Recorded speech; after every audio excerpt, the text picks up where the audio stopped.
Shove it, man! Alright, gut punching squad. I promised I'd continue the NWA TNA series this week, so here it is. Don't say I don't ever do anything nice for you. Although I'm not quite sure why anyone would want this series to continue when this sort of thing happens. I'm a 6-time world tag team champion, and I just got beat by 2 gay guys. And you know what else I want to do right now? What's that? I want to go home.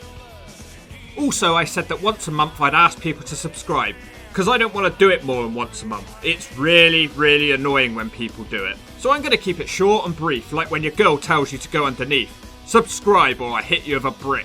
On the last NWA TNA episode, something remarkable happened for this channel. I resonated with Jeff Jarrett's point of view as he had completely been screwed out of a title shot. We also saw the Jerry Lynn and AJ Styles feud hotting up, and tonight you're going to see a 2 out of 3 falls match, so stay tuned or you can shove it. Okay, and we're starting out with that match straight away actually. You can't complain that we aren't starting off hot this week. Jerry Lynn's still coming out to born and raised in the USA for some reason. It's pretty far from that death metal gimmick he had. Styles tries to get the jump on Lynn, but he drops him onto the crowd barrier. Apparently, this isn't actually a 2 out of 3 falls back-to-back match, and the matches will be happening throughout the show. This first match is a falls count anywhere match. Styles super kicks Lynn across the barrier and then crashes down on top of him for a 2 count. In the crowd, Lynn gets a 2 count whilst an obese orange man watches on, and he wasn't from Brooklyn. They start fighting in the bleachers and Styles throws Lynn for a gap. Styles immediately dives on top of him and he gets a 2 count. They try to fight back to the ring, but Lynn makes Styles fall on his face. He better hope he has dental insurance after that one. Lynn suplexes AJ back into the ring mats for a 2. Really great stuff so far. In the ring, Lynn almost puts Styles away with a stunner that makes Austin's look like a neck massage. These 2 guys look like they're fighting in zero gravity. They seem to float and fly in the air for longer than a human normally would. I'm gonna put one downer on this match though. This is supposed to be a blood feud, but neither man seems very angry. Styles leaps onto Lynn for a lovely hurricanrana out of the ring for another 2 count. They fight on the ramp and Jerry hits this painful looking spear. Out of nowhere, both men then run off the ramp and Lynn drives AJ Styles' face into some steps. Styles isn't doing very well here. Lynn drops him off the ramp and hits the cradle poweldriver. The winner of the first fall is Jerry Lynn. That was really convincing for Jerry Lynn. It wasn't even close. Backstage! Chris Harris smoking a cigarette and Storm in a cheap Predator coat. I'll tell you what, if a real cowboy had a piece of trash coat like that, they'd leave it down the mine storm. You can tell that TNA weren't paying him very much at that time. We haven't seen these guys in a very long time. Harris is still not a fan of the cowboy gimmick and says that Storm's gimmick is the reason they haven't been on TV lately. A biker and a Nazi then walk up and start joining in mocking Storm's gimmick. These guys will be having a tag team match tonight. This gimmick of yours, I've told you this before, it sucks. Gimmick? What you talking about, gimmick, Chris? This whole gimmick sucks. Nobody cares anymore. No more of this Hulk Hogan crap. Okay? Do not bring those feathers to the ring with you tonight. Oh man! Shove it! That match is right now. It's the Nazi brother and Brian Lee to take on Storm and Harris before they were known as America's Most Wanted. Look at those cute cap guns. Brian Lee looks like a young Undertaker here. Storm outspeeds the both of them and Harris jumps off the top onto the Nazi. Harris is incredibly popular with the crowd. There's women literally screaming until they faint with happiness. It's like the ladies when they see the Hawk flying down the street.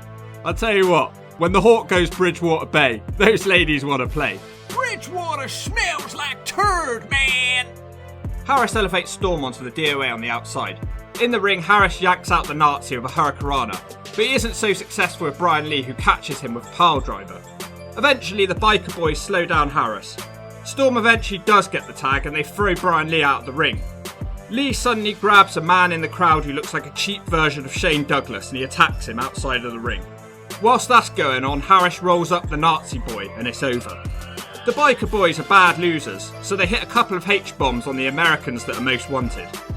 Next up, it's Sonny. Don't look at my ass, Siaki. These signs are so funny. I definitely missed this from wrestling. He'll be taking on Jimmy Yang because they're all feuding over who's the best flying Elvis. This will also be a 2 out of 3 falls match. Yang gets in the stripper's cage, but he doesn't touch her. Well, she's a stripper. You're not supposed to touch her, you idiot. You're only supposed to look. And if she wasn't a stripper, you still couldn't touch her because of the virus. I swear I get angrier every video, you can shove it. Watching all of these bad videos every week is putting me into a state of depression, and you will take pleasure from it, so when I'm dead it's all your fault. Jimmy gets a 2 count on a springboard dropkick. Sonny's been saying how bad the other 2 Elvises are since the start, so we'll be seeing if he's right here. Siaki finally gets back on top with an uppercut.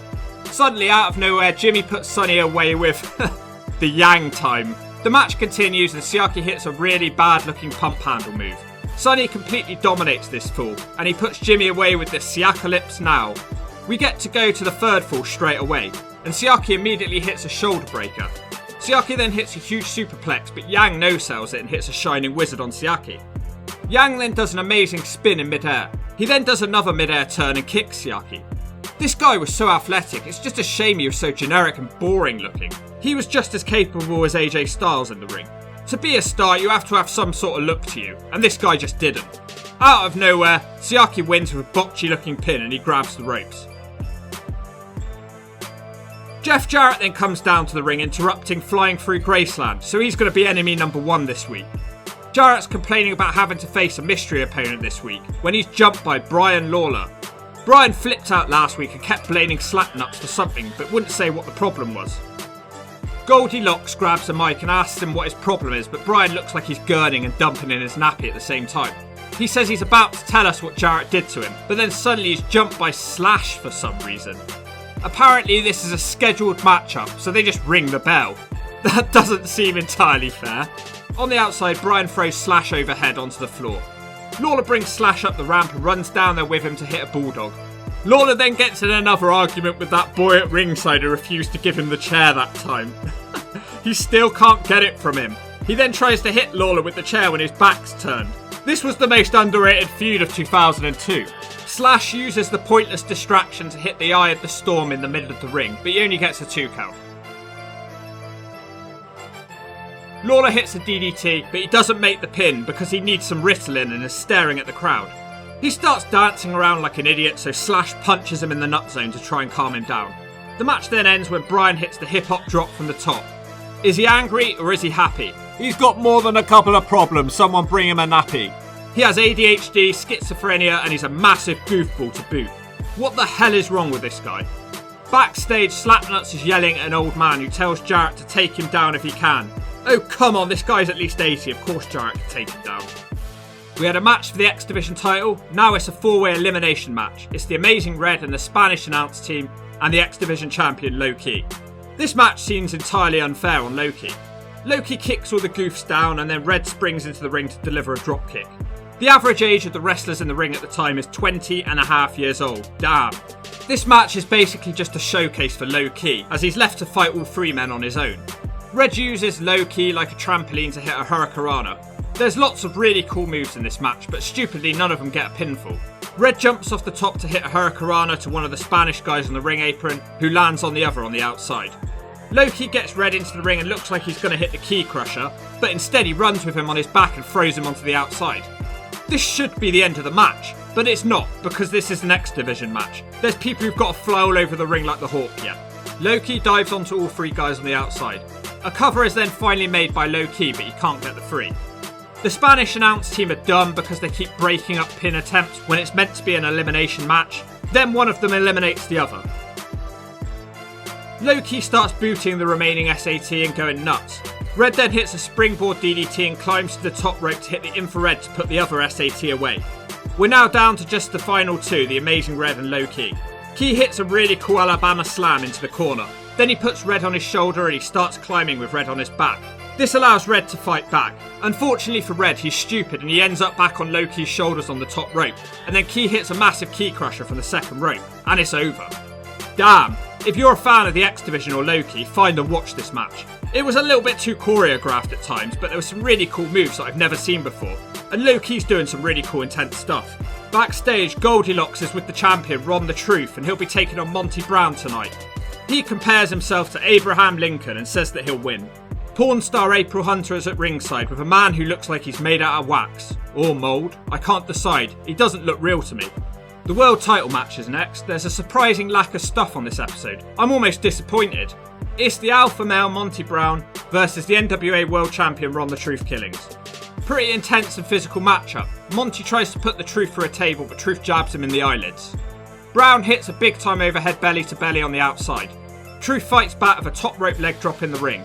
The moves and the athleticism are here to see for Monty, but he's just lacking a crowd reaction at this point. This was before the pounce and before the people were desperate for him to beat Jeff Jarrett for the world title. Brown hits a power slam and a splash, and I'm not sure how the Truth kicked out of that. Truth then scissors kicks him, but it'll only get a 2 count. Unfortunately, the match then ends with a botch. Monty tries to go for the Alpha Bomb, but the Truth tries to roll through and Monty crashes with his full weight on top of him. But somehow he keeps rolling through like nothing happened to him. A wild slap nuts then appears in the ring and hits the referee and Monty Brown with a chair. He's unable to get Truth, and then Jerry's kid runs into the ring to take out Jeff Jarrett. Lawler's going to hit Jarrett with the chair, and Truth is laughing, but he isn't laughing for long because Jarrett pulls him into the chair shot. Brian can't even concentrate on a chair shot because he has ADD. The strippers aren't of a very high standard today, by the way. I'm not sure what went wrong. Backstage, Goldilocks interviews Jerry Lynn about his second match with Styles tonight, and he says that Styles will respect him by the end of the show. And that match is now because Styles jumps Lynn straight away. I can't believe how much wrestling there's been on this show. It's like it was booked by a completely different person to normal. This one is a no DQ match, so Lynn sets up a table, but it doesn't go well. In the ring, Styles sweeps out Lynn's legs and this causes him to hit himself in the head with the chair. If Styles wins this fall, we'll immediately go into an Iron Man match. There's a chair set up in the corner and suddenly Styles is catapulted into it, but Lynn can only get a 2 count. Then there's a double down as both men clothesline each other on top of a chair in the middle of the ring. Lynn catches Styles on the top rope and he nails a hurricanrana onto Styles from the top through the table. But Styles kicks out in the ring. How the hell did he kick out of that? Lynn puts him on the top again, but this time Styles fights back and hits a Styles clash on a steel chair. We will now see the third fall, which is a 10-minute Iron Man match. Styles immediately pins him twice. How's that fair? Shouldn't Lynn be allowed to get back to his feet first? Nothing really happens for the first few minutes. Jerry Lynn drops AJ on his face and he's able to cover Styles for the 3 to make it 2-1. Styles misses a charge in the corner and crashes on his ass. Styles fights back, slamming Lynn on his face, but it's counted as a 3 as everyone boos. It's now 3-1 with 3 minutes left. The X Division champion Low Ki appears on the ramp. The winner of the match will be facing him. Lynn hits a pile driver to make it 3-2.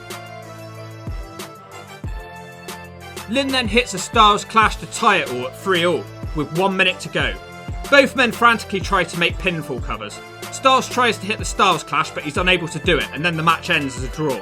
So you go away thinking nothing's settled, but then Low Ki gets the mic. He says that next week they'll have a triple threat ladder match. Low Ki sounds like a cheap version of Triple H here. That's going to be a great match though. Backstage, an old man is yelling at a door saying, "Dad, please don't." And he tells Goldilocks to get out of their family business. This guy looks like he hasn't washed in his own bathwater for at least 2 weeks. We then end the show with who else but Slapnuts, who'll be taking on Bullet Bob Armstrong to zero reaction. Jarrett jumps him on the outside. Of all the matches we've seen on the show tonight, do we really have to end on this? Talk about putting a bad taste in your mouth. Jarrett wants to take his mask off, but he can't, and then Bullet Bob turns up on the ramp, so who's under the mask? Don't know, don't care. What a terrible way to end a great show. I know who's probably under the mask, but I'm not going to spoil it for those of you who are somehow excited for this moment. This is definitely the most wrestling we've had on an episode of TNA. This was record setting. Let's check out the second episode for the evening. We start with a backstage pre-tape of Lawler refusing to say what his problem with Jarrett is. He's just arrived, but his arms are oiled and he has the most vile pair of jeans on that I've ever seen. Jarrett beats him up outside, which was probably well deserved. We start the action on the next show with a burnt packet of gone-off Walker's crisps at the back of your mum's cupboard, and he'll be taking on the Amazing Red. This one should be good. They seem to be pretty even in the early going. Amazing Red tells Kid Cash that he's an old man. This is the most character work that Amazing Red's ever shown in his wrestling career. Cash is really good and he dominates most of the match. Kid Cash almost kills Red with a disgusting slam from the top. That one made me choke on my steak. They start slapping each other on the floor. This is what Lynn and Styles should have been like. Did we ever get to see a proper Kid Cash versus AJ Styles feud? Let me know down below. Kid Cash wins the match after hitting a move that he calls bankruptcy. Surprised what short work he made of Red. After the match, Red tries to shake his hand, but Cash clotheslines him because he's a bad winner. Red's greaseball cousins run out to make the save and they hit the Spanish Fly. Backstage, Goldilocks is interviewing Sonny, "Don't look at my ass, Siaki." Or maybe he wants us to look because he's got his back to us. Sonny Siaki says if she doesn't respect him, she won't ever get a chance to sleep with him again.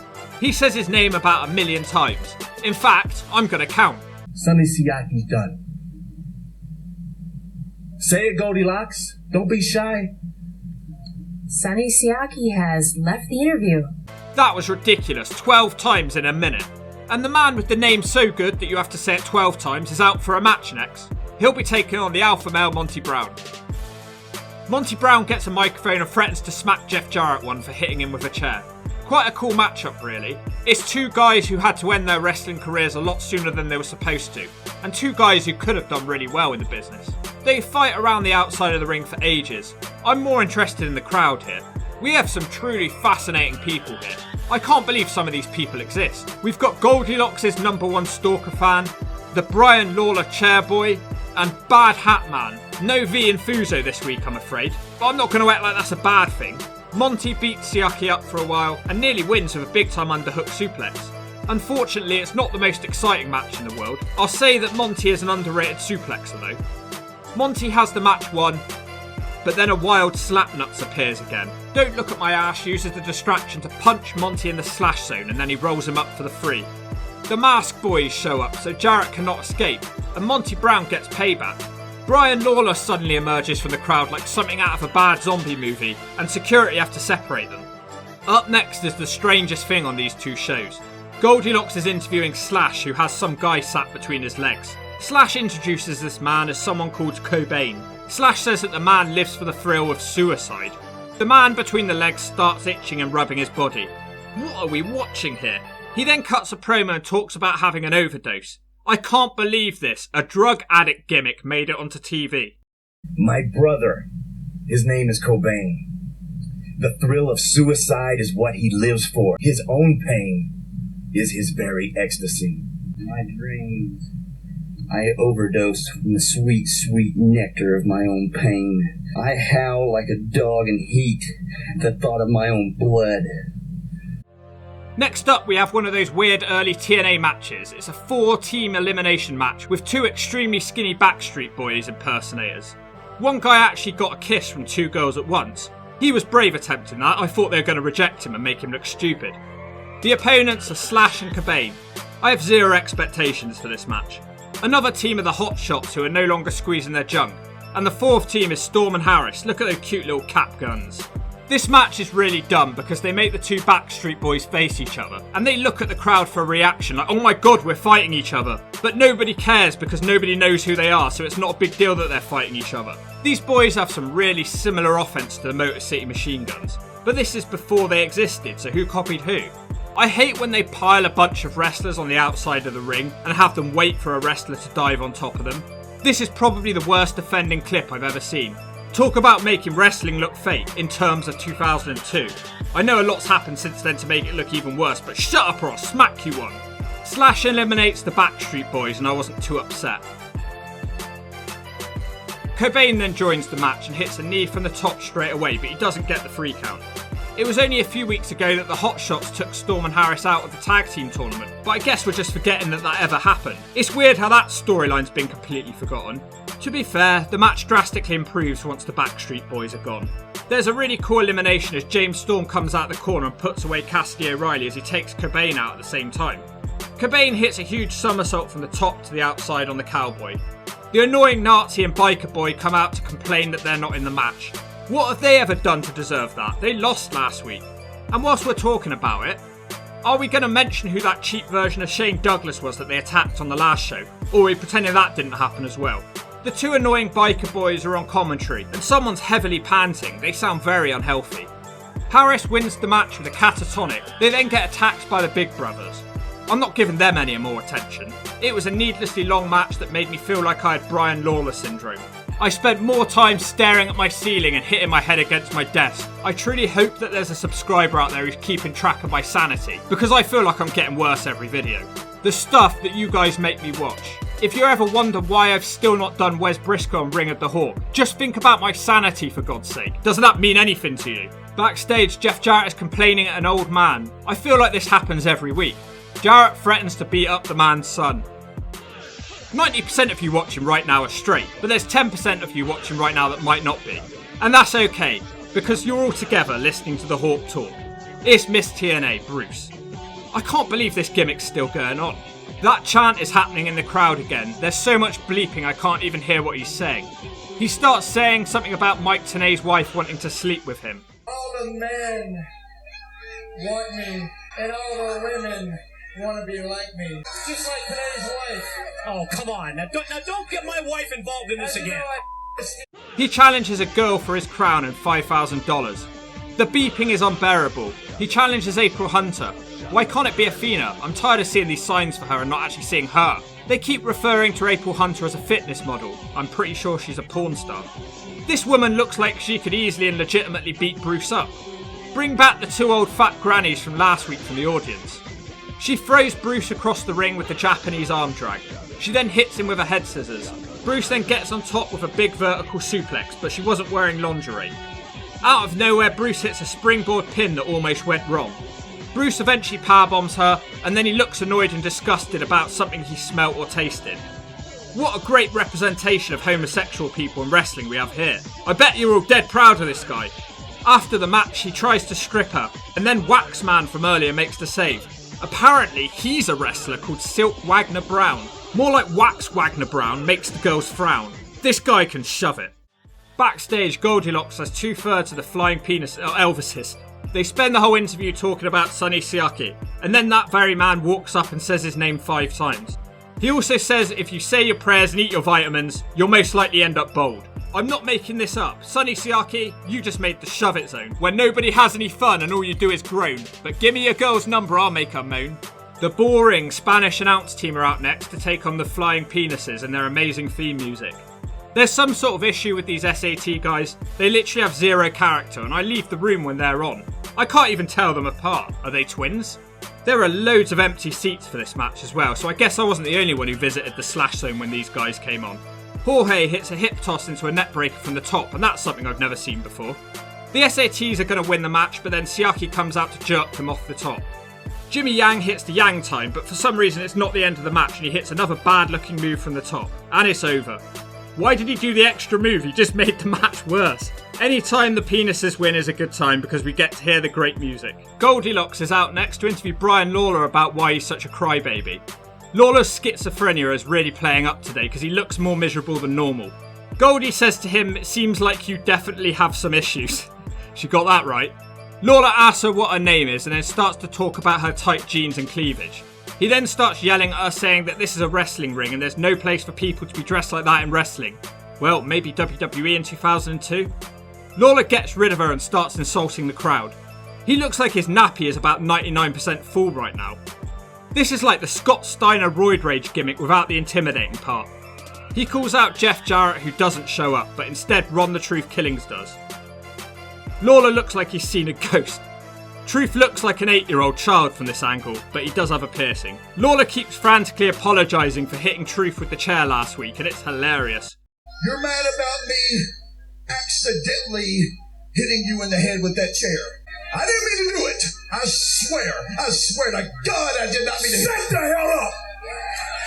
Listen, dog, listen, man! It's me and you, dog! It's me and you!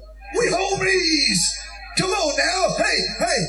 Your ass is gonna know what the truth is all about. Hey, man. No, man, it ain't gotta be like that.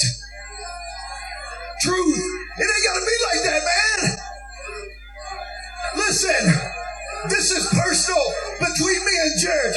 This has something to do with my girlfriend sitting over there. What? With my girlfriend? What the hell is wrong with this goof? Lawler then says this is all to do with his girlfriend. The camera cuts to show Ryan Shamrock in the crowd. We haven't seen her since she was randomly collecting money from the wrestlers. This was never explained. Lawler attacks the photography man that sat next to her and then he takes Ryan away. What a bizarre segment that was. Possibly up there with the drug addict from earlier on. You tell me. Slapnuts is out next in a red top, red glasses combo. Jarrett will be taking on a masked Bullet from last week. Jarrett gets him in the crowd and repeatedly hits him with chairs. Jarrett gets him handcuffed to the ropes so he can take his mask off, but I really don't care. The other Bullet, Bob Armstrong, comes into the ring, so Jarrett smashes him with a chair. Yes! Man, Jarrett is a really sympathetic character in these early TNA days. Jarrett starts bashing the old man on his stupid grey head and he gushes with blood. He nearly cripples the old man whilst the crowd chant "one more time." Jarrett then gets a microphone and says that it's time to unmask the Green Man, and a bunch of little goons come out to stop Jarrett, and just like that it's over. I couldn't give less of a dump about this feud. Just the main event now for the X Division title. Jerry Lynn and AJ Styles challenge for Low Key's title in a ladder match. Low Key and Lynn have a pretty cool intense face-off with Low Key kicking Lynn. AJ and Low Key fight on top of the ladder, which is balanced on the outside of the ring. Lynn then joins them and they have a group hug on top of it, which doesn't end with love. Styles starts going nuts though, and then Lynn joins in and showing anger. This is exactly what this feud's been missing. More emotion and less gymnastics. Lynn and Styles throw Low Key onto the ladder as he screams with agony. Styles tries to use the ladder for an assisted DDT, but Lynn reverses it into a suplex and throws Styles into the ladder. Lynn tries a running powerbomb into the ladder, but Low Key reverses it with the head scissors. This one could go either way, no one's dominating. Low Key hangs Styles upside down on top of the ladder, and then they take turns booting him as he looks like he's fallen out of a car crash. Lynn hits the back drop off the ladder onto Low Key. Low Key hits one of the most painful looking punts in the face on Styles that I've ever seen. Low Key's kicking ability is something that's not talked about enough. They get all 3 ladders lined up in a row, and then the 3 X Division men climb up them together like triplets. Lynn nudges Styles' ladder, and he tries to balance on the ropes, but he misses and falls out the ring. Not sure if that was deliberate, it looked like he tried to balance. Lynn hits the cradle piledriver off the ladder onto Low Key. It looks like Lynn has the match won as he scrambles up the ladder, and indeed he does have the match won. Lynn gets the X Division title for the first time in his career. I'm still in shock about the format of these 2 shows. It was like 95% wrestling, something completely different to the previous ones. No dups, no old ladies, no midgets. It's almost like we are watching something completely different. Honestly, these are perfect wrestling shows if you like a wrestling heavy product. But it's not really for me. I like a bit of comedy and storyline. It gives me something to laugh about. It's funniest when they're trying hard but failing. And if you don't agree with that, get out of my channel, start bailing.